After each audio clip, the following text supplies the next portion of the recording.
सरदार अपना रिश्ता देखने गया। घर वालों ने दोनों को अकेला छोड़ दिया। सरदार, बाजी आप लोग कितने बहन भाई हैं? लड़की, पहले 8 थे अब 9 हो गए हैं। पंजाबी बर्फ का टुकड़ा उठाकर उसे देख रहा था। दोस्त, ये क्या कर रहे हो? पंजाबी, देख रहा हूँ ये लीक कहाँ से हो रहा है।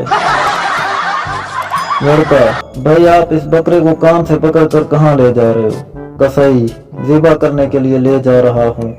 लड़का, ओह अच्छा, मैं समझा कि आप इसे स्कूल छोड़ने जा रहे हैं। उर्दू के उस्ताद, कोई अच्छा सा शेर सुनाओ। शागिर्द, सुनिए। जिगर का खून चूस लेता है इम्तिहान का जमाना, कभी 6 माही, कभी 9 माही, कभी सालाना।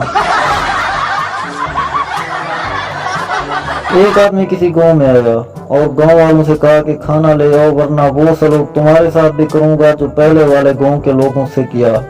सब लोग डर के मारे खाना ले आए और दिल में ये ख्याल भी था कि इस आदमी ने अकेले ही पूरे गांव के साथ ऐसा क्या सलूक किया होगा। आखिर एक आदमी ने डर डर के पूछा कि जनाब आपने पहले गांव के साथ क्या किया? आदमी ने जवाब दिया कि वो लोग खाना नहीं दे रहे थे तो मैं वो गांव छोड़कर इधर चला आया।